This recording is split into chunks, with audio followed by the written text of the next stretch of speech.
Top 8. 8 stories today, from Pope Francis to Pete Hegseth, from a girl boss trip to space to Stephen A. Smith and John Fetterman. And Dr. Marc Siegel on whether or not we should be cold plunging, eating vegetables, or pounding protein.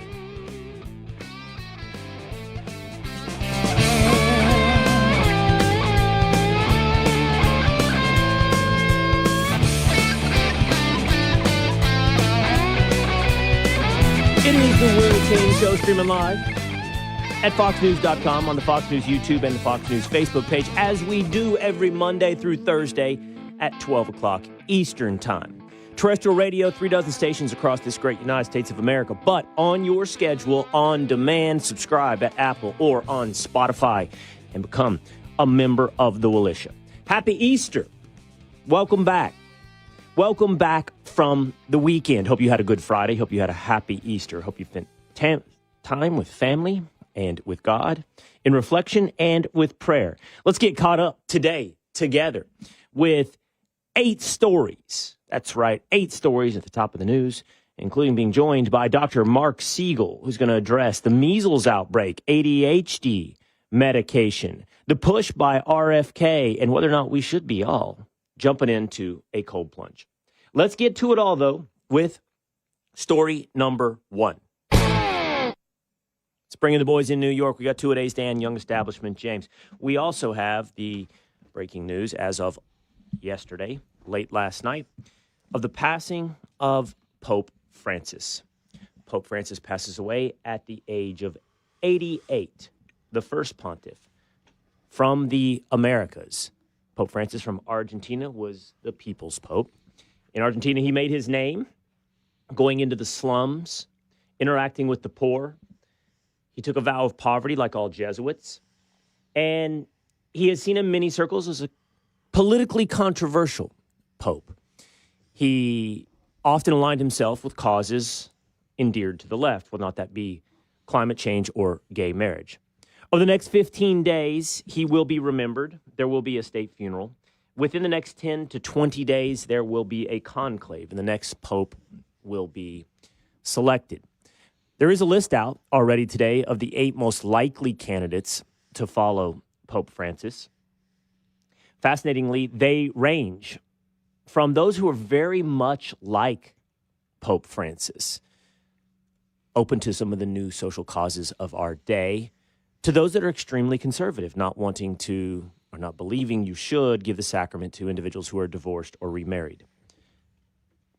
Cardinal Burke, I believe, from Wisconsin, is one of the few Americans on this list put out by the Daily Mirror of the top 8 most likely candidates, a couple of Italians.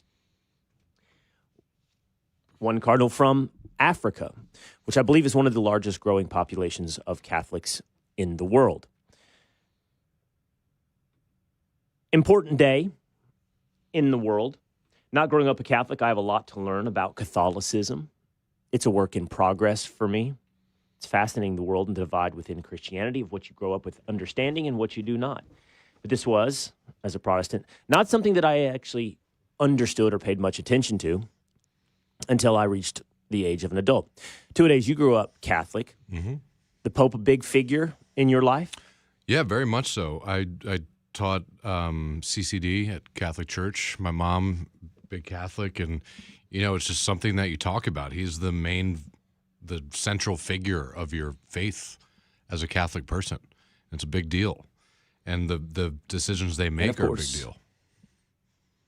Yeah, and of course, that's exactly right. The church follows much of his direction. So it'll be fascinating to see which direction the church chooses to go.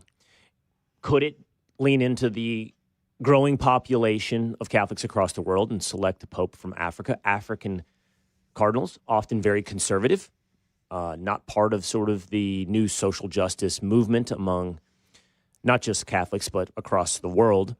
Or will they continue to go in the direction of Pope Francis and select a pope who is very open to gay marriage, eager to address issues like climate change?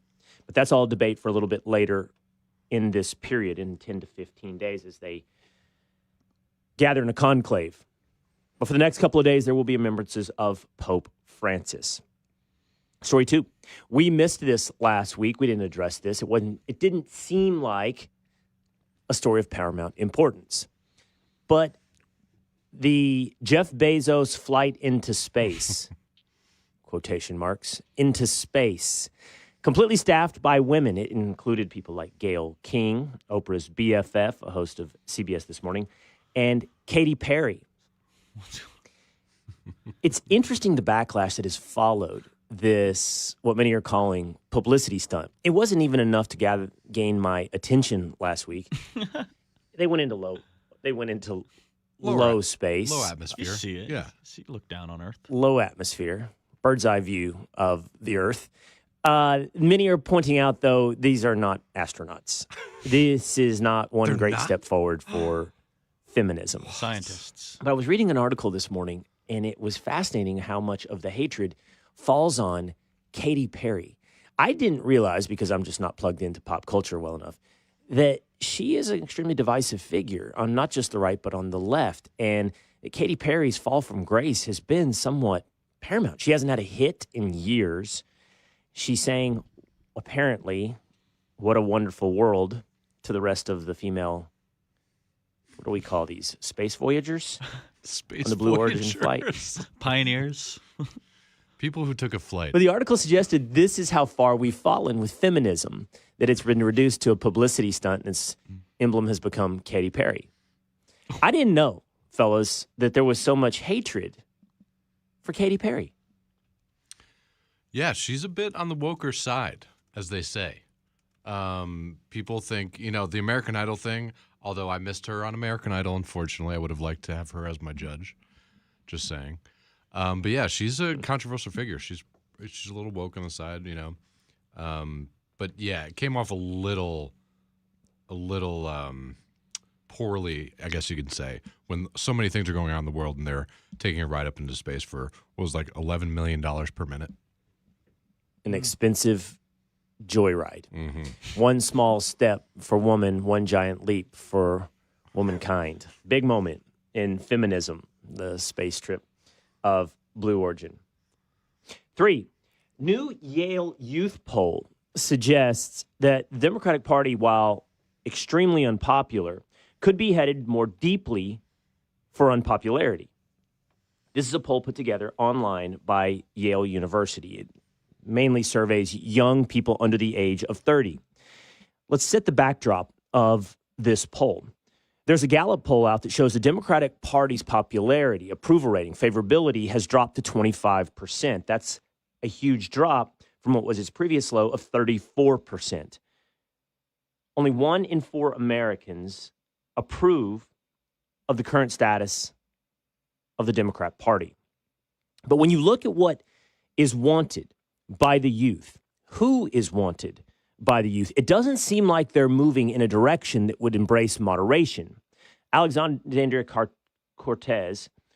Ocasio-Cortez is one of the more popular candidates, coming in second to Kamala Harris. Both candidates, which lead to third place Pete Buttigieg, index much better among under 30 than the overall voters within Democrats. But there are only 2 candidates that came in with net negative favorability. Those 2 candidates were Pennsylvania Senator John Fetterman, who had the least popular favorability rating of negative 17.2%, and Stephen A. Smith with a net negative favorability of 16.9%. Now, Stephen A. Smith and John Fetterman would be seen, I think, as more moderate wings of the Democrat Party. I think they both would bill themselves, if not as centrist, as moderates, and certainly as reasonable. Fetterman, of course, is famous for being pro-Israel. He's pro-immigration enforcement. These are things very out of step with the current status of the Democrat Party. Certainly among younger voters, the same Yale youth poll shows that they over-index on almost all of the issues that have proven to be losers for Democrats.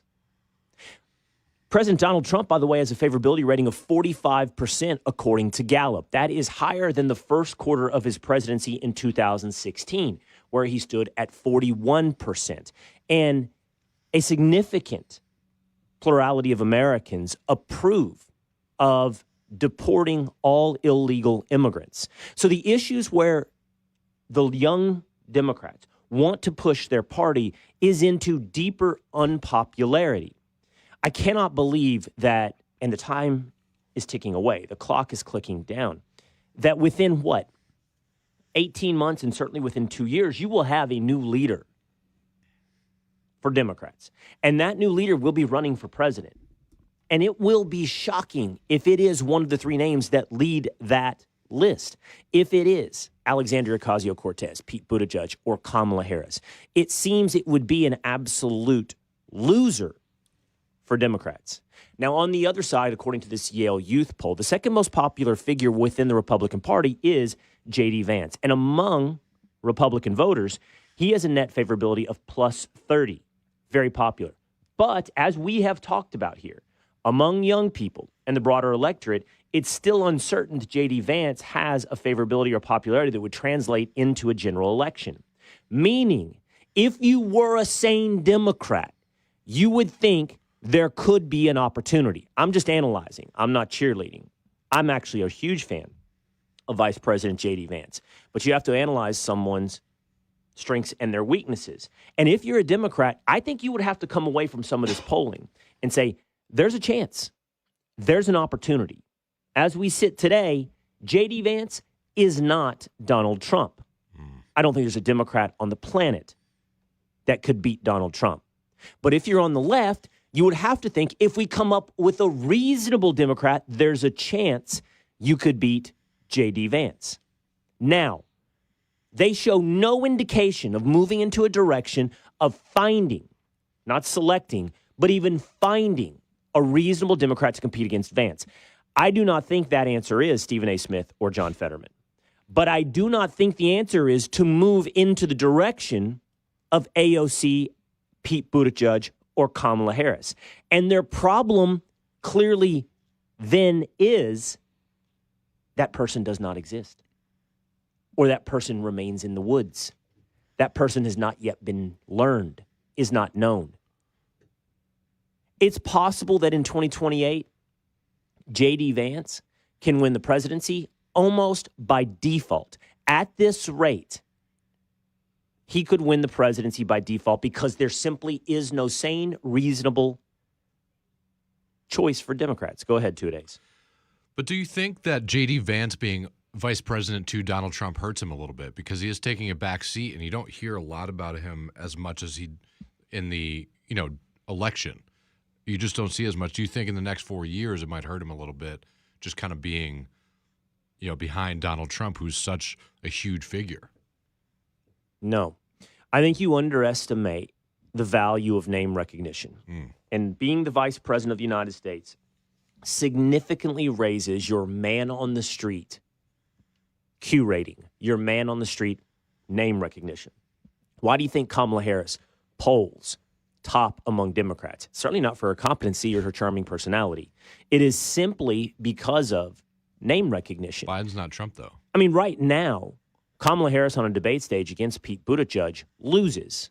There are all kinds of other complicating factors in there, including Pete Buttigieg's sexuality and how that would play in a general election. Again, that's simply analysis and diagnosis. It's not wishing for a particular outcome. But Kamala Harris's only asset to speak for, as we sit here today and into the future, is her name recognition.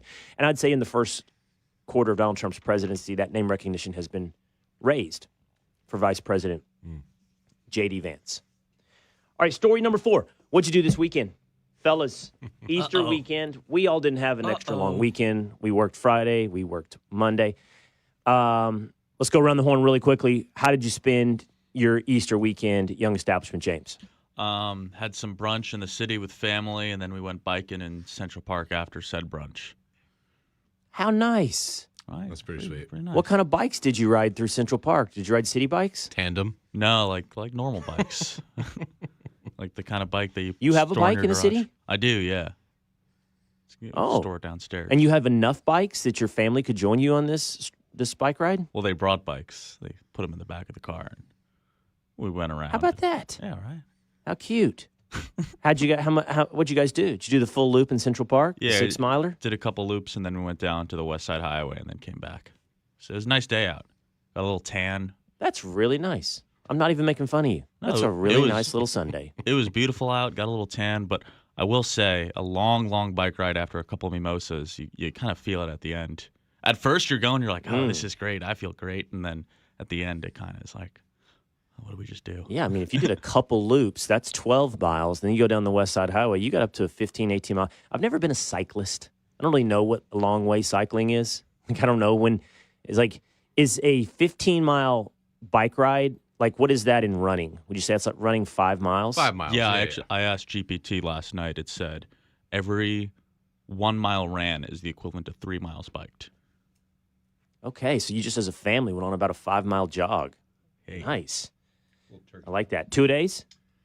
How was your Easter? It was great. We went up to my family. They live up in Connecticut. Saw my niece and nephew, and there's lots of little kids running around. So we did Easter egg hunt.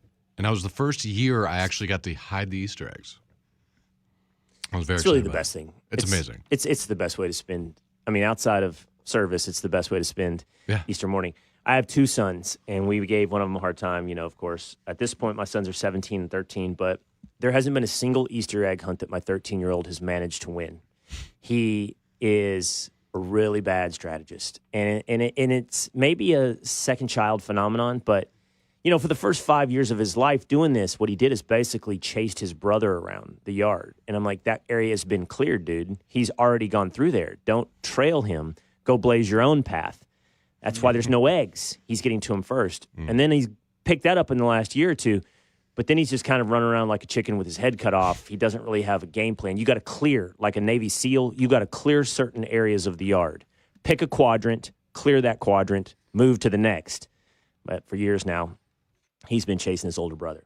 I went to southern Oklahoma, visited with some friends at a ranch up in southern Oklahoma. Had a good time doing country things, doing ranch things, riding 4-wheelers through mud, getting them stuck, winching them out. I've been watching Yellowstone. That sounds a lot like that.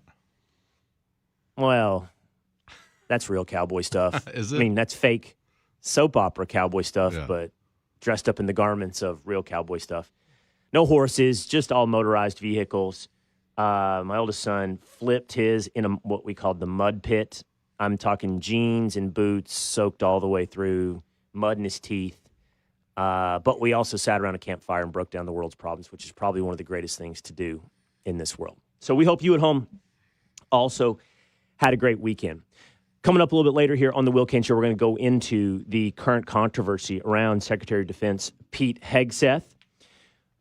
We're also going to dive into what's coming up when it comes to Trump's immigration policy. We have new trips to El Salvador by Democrats, and one of them is going to be joined us a little later today on the Fox News channel on the Will Cain Show. We'll have a debate with a Democrat from El Salvador. But coming up next, we have Dr. Marc Siegel. I have a lot I want to talk to him today about, including whether or not I need to be eating vegetables or protein, ADHD medication, something called ACEs, adverse childhood experiences, and the measles outbreak. That's all coming up in just a moment here on the Will Cain Show with Dr. Marc Siegel. It's funny, we haven't hit a lull, but I guess for me, we've hit a dry spell when it comes to sports. The Dallas Stars have actually gotten crushed in Game 1 of the Stanley Cup playoffs. The Dallas Mavericks are an absolute embarrassment. Texas Rangers are doing pretty well, 13-9, tops in the AL West. But I need something. I need something to keep me going, right? And not just on your local teams, because then you ride the ups and downs of the win-loss column of your local teams. Instead, what I've been playing around with is Prize Picks. And it's baseball season. It's spring, so it's daily fantasy. Made fun, made easy by picking a lineup of 2 to 6 players. Seriously, I have the app on my phone. You pick anywhere from 2 to 6 players. You set a lineup, and you can see if you can win based upon whether or not they achieve that daily fantasy line. Two-a-days is a big baseball fan, so we thought maybe let's ride along on his picks this week. In daily fantasies, Prize Picks baseball season. Who do you have for us today, two-a-days? Who should we be riding? I love Fernando Tatis Jr. He's having a really great start. Really fantastic. He's coming Padres. out hot. Padres, love it. That'll get me dialed in here. Yep. For the Padres. He's got an 8.5 hitter fantasy score, and I'm going more on him. 8.5 hitter fantasy score. I'm going more.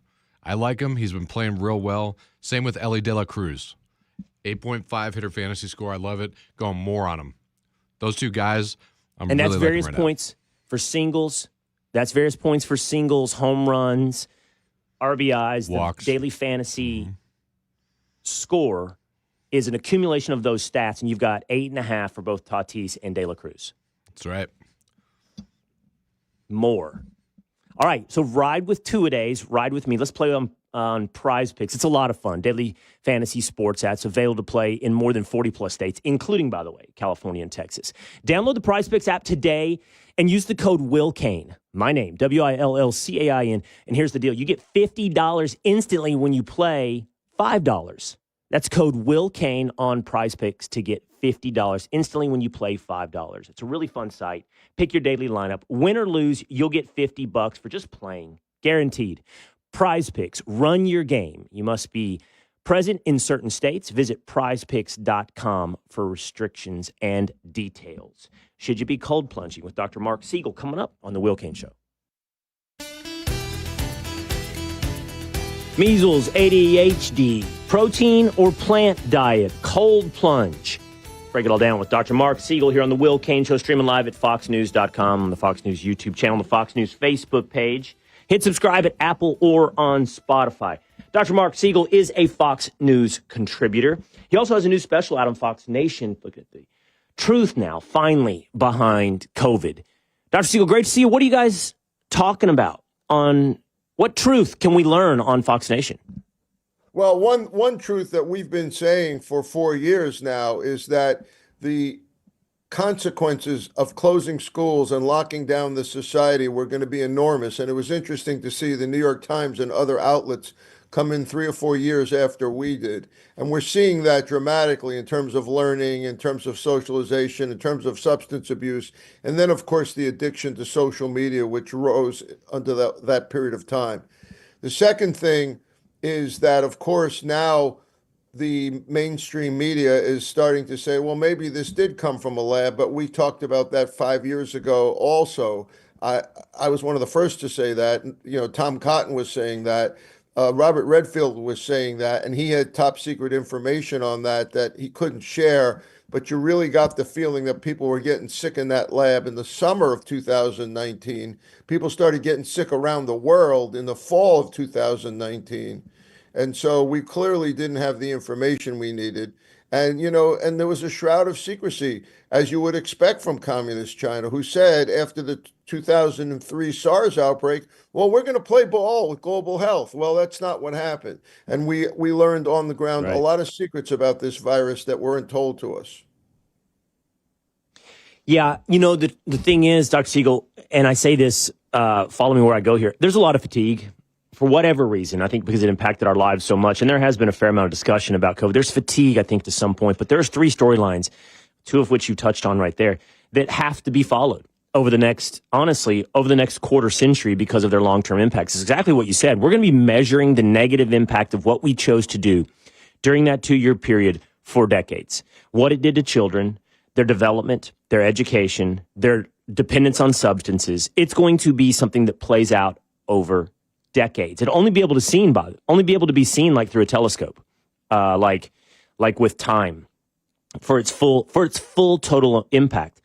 The other thing that we're going to be playing out over decades is not just the cover up from China, but the cover up here in the United States, because you just simply can't have a man-made lab-based virus and presume that all of the different tentacles that reached into the United States left it unknown.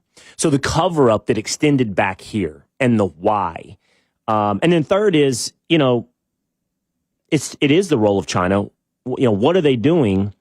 And if not just in the past, but in the present and the future, to continue to develop essentially Whether or not it's intended as such, and that's another conversation where they're having as a bioweapon, but what they are doing the results effectively are a bioweapon. These are all things that over the next 25 years have to be followed on the story of COVID.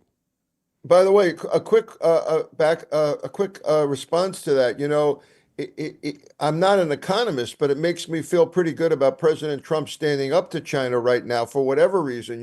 Standing up to them is really wise because of the tentacles they have. And you mentioned the United States, and it's clear that not only the suppression of that narrative by Fauci and others led to an entire line of approach to the American public of we know and you don't know. We know and you don't know. If you disagree with us, you're misinformed. You're disinformed. All of this stuff is almost totalitarian in its reach, and it's despicable, and it led to a loss of confidence of the American public in a public health care system, which we absolutely need. Let's go into a topic that is maybe illustrating that, but that's the measles outbreak. So 3 new states in the measles outbreak, that's Missouri, Louisiana, and Virginia. From what I understand, Dr. Siegel, and what I've read in today, the measles outbreak in these cases, at least, is tied to international travel. I'm not sure yet the details, and I don't think anybody knows fully the details of what that means. Was somebody from another country moving into the United States or traveling to the United States and brought measles with them? Or did an American travel abroad, contract measles, bring it back home? People, I want to touch on 2 things when it comes to measles. I think that people are suggesting this is tied to an increasing anti-vaccine movement, which is tied to the lack of trust in the system, as you talked about just a moment ago. But I'd also like you to address, I did see this the other day, Dr. Siegel, measles at one time, not too long ago, the Brady Bunch had clips of them being home with the measles, right? How serious is the measles? I think I saw something about the flu. You covered that in a lot of different ways that I like. One is I want to tell the viewers here that there's over 100,000 cases of measles in the European theater over the past year. That means that every case is going to emanate probably from Europe or from another part of the world that comes here. So travel is the number one problem. It's not contained elsewhere. Second point you made is correct. I had measles as a kid. The vast majority of cases people do well, but unfortunately, 1 out of 5 or 1 out of 10 times they don't. But it's interesting. RFK Jr. said to me on an interview I did with him, well, malnutrition has a lot to do with people doing poorly from all infectious diseases. He got vilified for saying that on my interview and elsewhere. He said it on Hannity too. Then I talked to the WHO of all people on this, and the heads of the WHO scientists are saying, oh, sure, we know that. That's why kids are dying in Africa from measles. So, there's a disconnect here where everything gets so politicized. If you don't like the guy or you have some agenda, you don't listen to anything they have to say. And that's part of where we've gone in this country that's disturbing public health wise. Here is RFK, Dr. Siegel, on the measles. When I was a kid, before the measles vaccine was introduced, there was 500,000 people who got measles, as many as 2 million a year. And nobody got in the newspapers for that. But the death rate was about 400 people a year, mainly children who were malnourished. It's a infection fatality rate of 1 in 1,200 to 1 in 10,000. Healthy children should not die of measles, and there's no reason they should. If the doctors know how to treat at the hospital, that will not happen. Hey, let's talk about malnutrition really quickly, Dr. Siegel. I keep hearing different things, okay?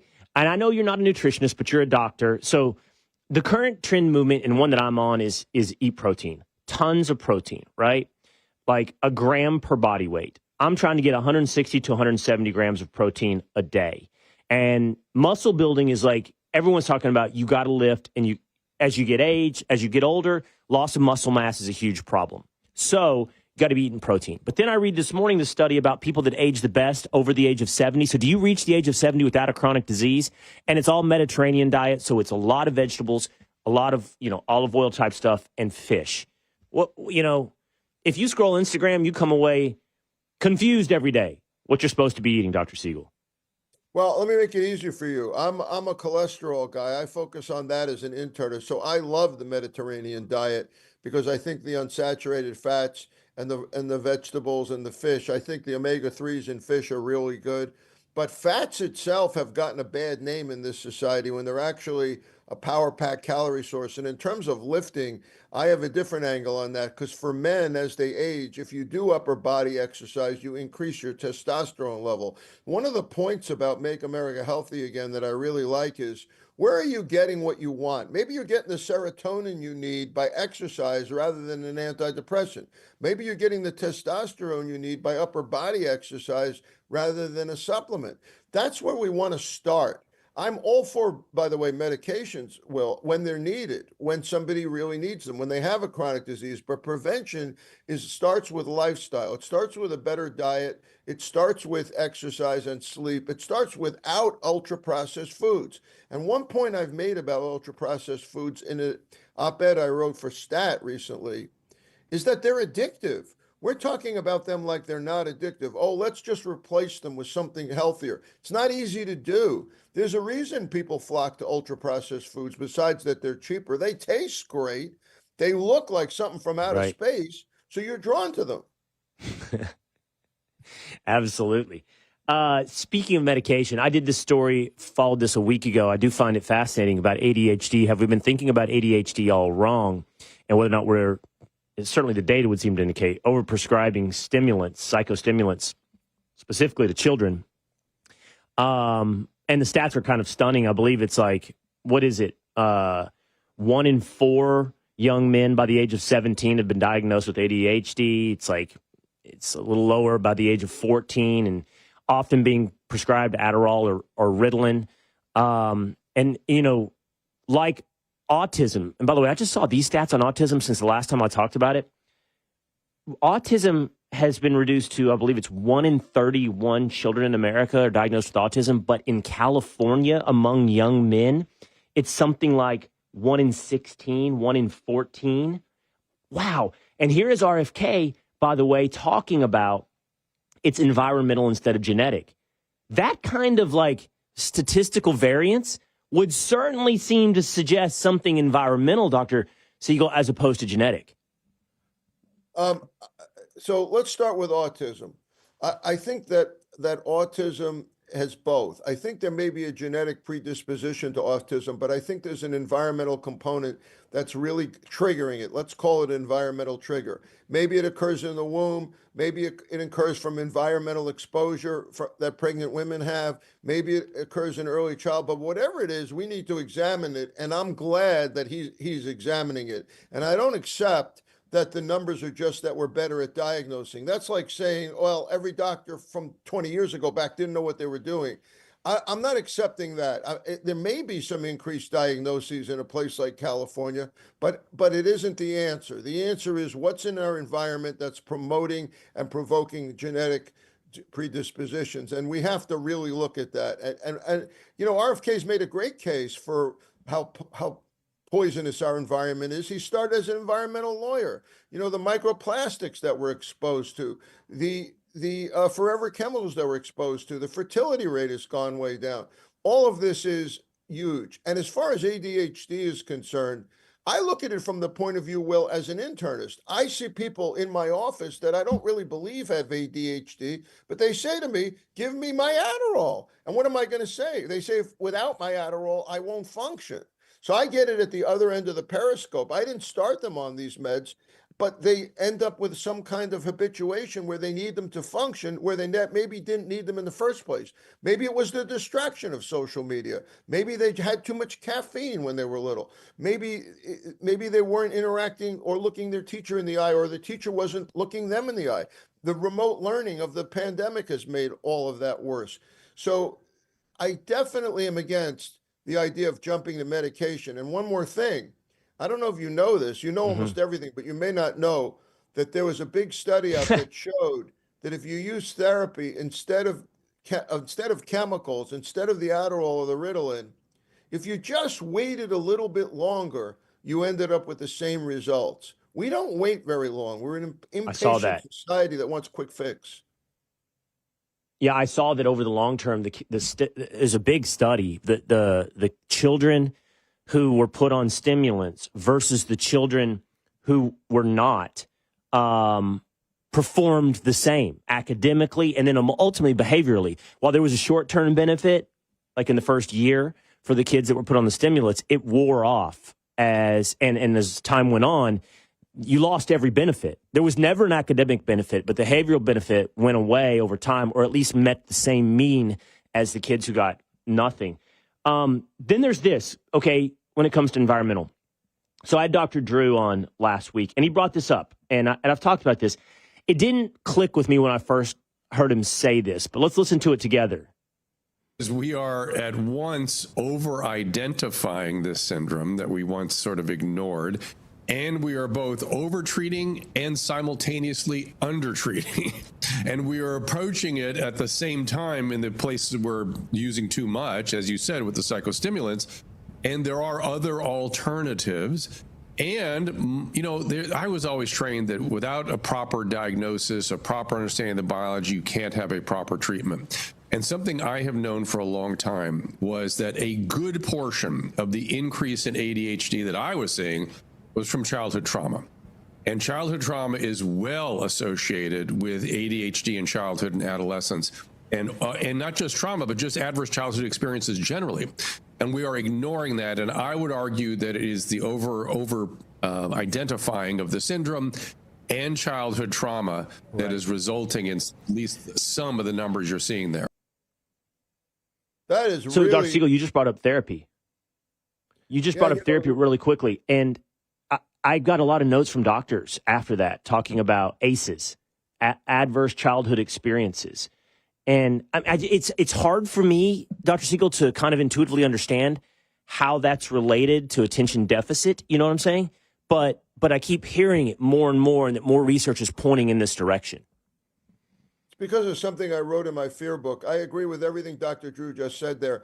You know, in my fear book, I talk about fear memories are much more powerful than any other memory. So a child may be averting from something that happened to them, and their inability to focus can be a manifestation of not actually wanting to experience whatever that was. And the other point he made, I think, is made really well in Marty McCary's book, The Price We Pay, our new FDA commissioner, where he said if you check enough people for leg problems, even if they're not complaining about leg problems, you're going to find leg problems, and then they get tied into the modern industrial complex where they get treatment. So there's self-fulfilling prophecies. You have teachers on the lookout for ADHD instead of saying, well, is that child going to mature out of it, or might therapy help, or might more interaction with peers help, or Dr. Drew's great point about trauma. So I agree with that. We both under and overdiagnose it, and we certainly overtreat it with medication. Okay, last thing, back to the testosterone, muscle building world of Instagram. Okay, 6 months ago, Dr. Siegel, I'm supposed to cold plunge, and then I'm supposed to cold plunge and use sauna. Now I'm seeing stuff that if you cold plunge after you lift, you actually reduce muscle building by something like, I think the figure I saw was 66%. And again, I'm getting all this science here now from Instagram. But is it true, do you think? Is cold plunge actually not working for us? And I mean, I guess it's good for inflammation, right? But if you're trying to build muscle, bad? By the way, I'm always constantly impressed with how informed you are. You have that exactly right. I'm not a fan of cold plunge for a different reason, which is you never know who's hiding an underlying heart problem. I'm not trying to scare anybody, but I don't like the sudden. Now, Will Cain does it fine. Marc Siegel does it, maybe not. I mean, I like yoga, I like lifting, I like hot yoga, but then even that you have to be in good shape for. But the sudden change from lifting where you're building a sweat to jumping into the cold plunge, I don't know about losing muscle mass on that, but I don't like the sudden change of elements because of the strain it puts on your heart. Huh. All right. Dr. Marc Siegel, you jumped on with us here with not much warning. I wanted to talk a lot about these things in health, and I really appreciate your perspective, and I appreciate the time you gave us by jumping on with short notice. Thank you, Dr. Siegel. Will, always great to be with you. Thank you for having me. Great show you have. Thank you. All right. Thank you so much. There goes Dr. Marc Siegel. Check out his book, Fear, and his new special up at Fox Nation, Exploring the Truth of COVID. Let's take a quick break. And when we come back, we got to hit stories number 7 and 8. And that is Secretary of Defense Pete Hegseth and What'd You Last Watch? Coming up on the Will Cain Show. Politico, the New York Times, coordinated new attack on Secretary of Defense Pete Hegseth. It is the Will Cain Show, streaming live at foxnews.com, on the Fox News YouTube channel, on the Fox News Facebook page. Hit subscribe, please, at Apple or on Spotify. Brand new set of stories out regarding Secretary of Defense Pete Hegseth. It is similar to the Signal chat controversy from a few weeks ago. The allegation is twofold. One, that he shared that very same information in a different Signal chat group with his inner circle, which included his brother, who's a member of the DOD, his lawyer, who's a member of the DOD, and his wife.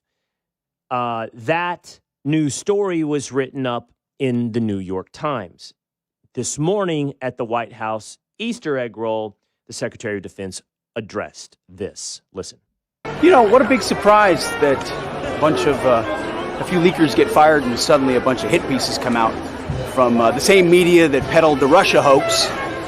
Won't give back their Pulitzers. They got Pulitzers for a bunch of lies. Pulitzers for a bunch of lies.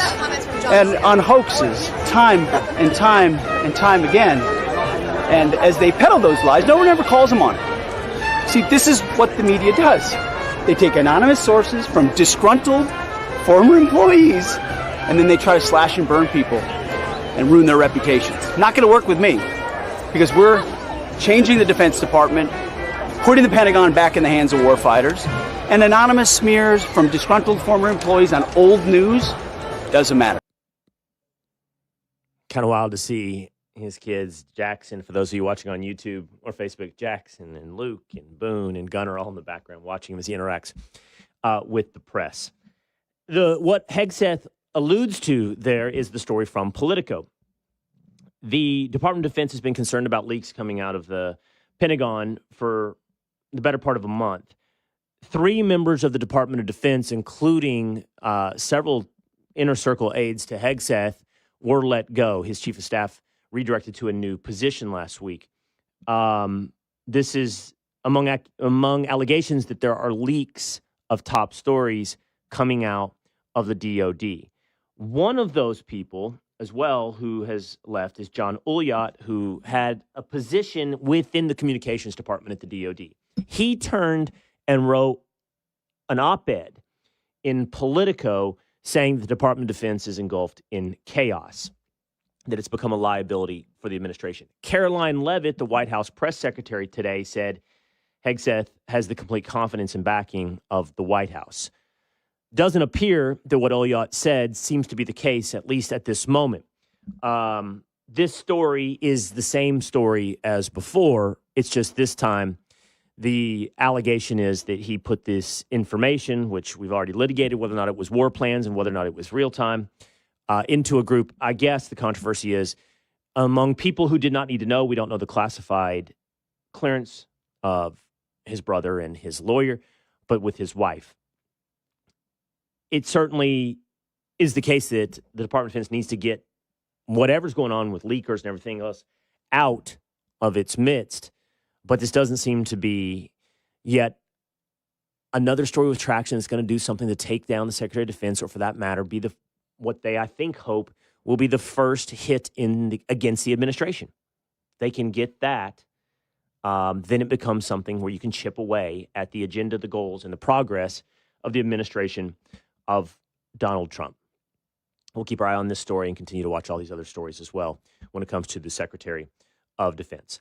All right, finally, today, story number 8. What did you last watch? Let's bring back in the boys from New York. We got Two-A-Days Dan and Young Establishment James. I'll start with what I last watched, because the reason I bring this up today, fellas, is I struck out bad. Returned from ranch weekend. I hate that. Returned from a ranch weekend, and one of my sons is visiting TCU with his mother. So my younger son and I were like sitting around. I said, "Let's watch something. Let's watch something." And man, they're so good at getting previews out there that'll fool you. I know. And I'm okay. I'm in on a Marvel movie here and there. I am. Like, it's built up enough credibility that hasn't burned it yet, but this one might have done it. This one might have done it for me. I might not watch any more Marvel movies because there's some institutional credibility based on the success of Iron Man and, Guardians of the Galaxy and the Avengers. Also, I like origin stories. Also, I like villain origin stories, okay? So there is one out there with a marginal villain character who I don't know anything about, but it also had to do with hunting. So I'm like, and the preview is good. Hey, bud, should we watch Kraven? Kraven is a Spider-Man villain. I knew nothing about him, right? And the lead actor, who I don't know his name, he's kind of cool looking, and, I buy him as like a action hero guy, and Russell Crowe's in it. Yep. Terrible. It's so Russian bad, accent. man. It's so bad. So bad. It's so bad. I watched it too. It's so bad. You did? Yeah. There is no plot. Zero. There roughly is no plot. Zero. The dialogue is ridiculous at times. Mm-hmm. Like at times, it's ridiculous. Russell I Crowe saw that sounds like this.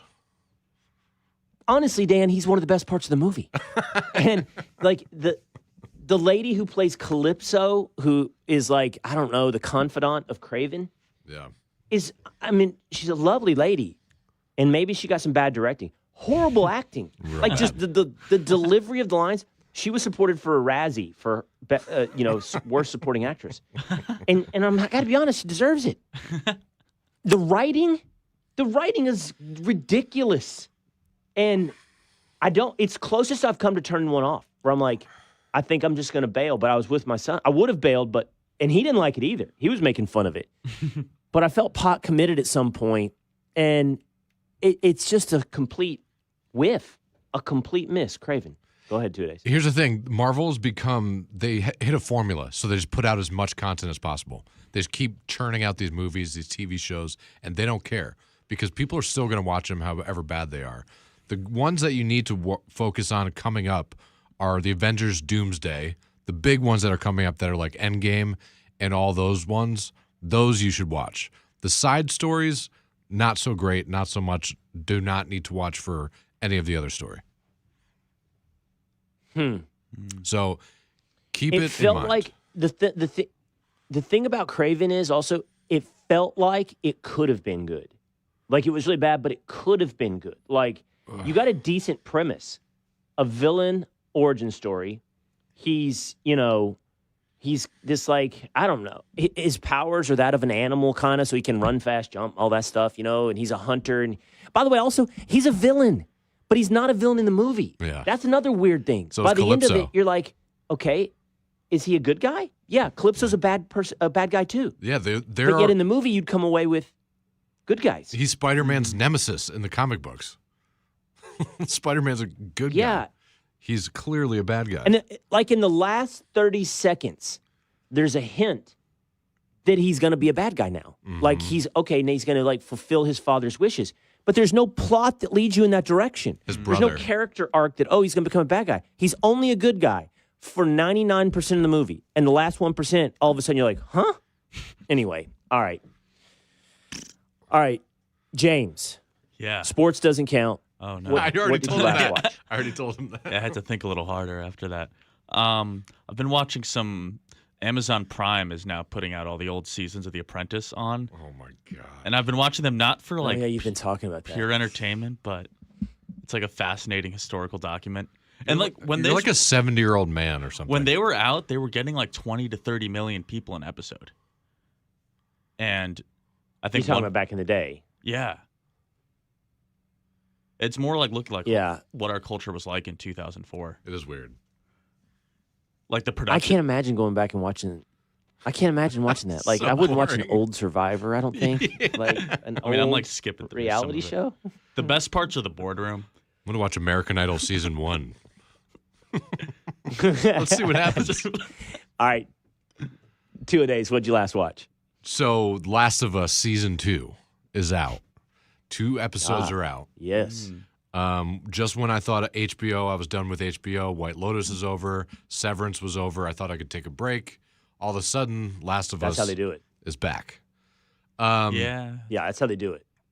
They roll a new season out. As soon as your White Lotus is over, they're going to get you on Last of Us. That's one at a time. That's all they have to have. One hit at a time for you to keep your subscription. I played the video games. I loved them. The shows, not so much. Nothing really happens. It doesn't. The plot isn't pushed forward. You can watch it if you want. If you like the first season, nothing much has happened yet, but it is canon to the video games. So it's pretty good in that regard. But I liked season 1. yeah. I like apocalyptic stuff. I like it. I liked season 1, and I'll watch season 2. I don't like starting something if there's only one episode. Sure. So like I need them to go ahead and build up a couple episodes, get ahead of me. On that note, here's what I'm watching that I actually kind of like. I told you this last week. I'm watching Mobland because I'm a big Tom Hardy fan and I like gangster stuff. So it's English gangster. I think, is it Guy Ritchie? I don't think it's Guy Ritchie. And it's Tom Hardy. And I'm watching Righteous Gemstones. Those are the two I'm in on right now. I'm doing Yellowstone, like I said earlier. I just started season 5. I haven't done the final season. Yeah. I haven't done the final season of Yellowstone. I don't know that I ever will. I don't think Kevin Costner's even in the final season, so I'm not sure I'll even get around to finishing Yellowstone. All right, that's what you watched last. And that is going to do it for us today here on The Will Cain Show. Thanks for hanging out with us. It's always fun to have you ride along with us. We'll see you again tomorrow, same time, same place. Tomorrow, here on The Will Cain Show.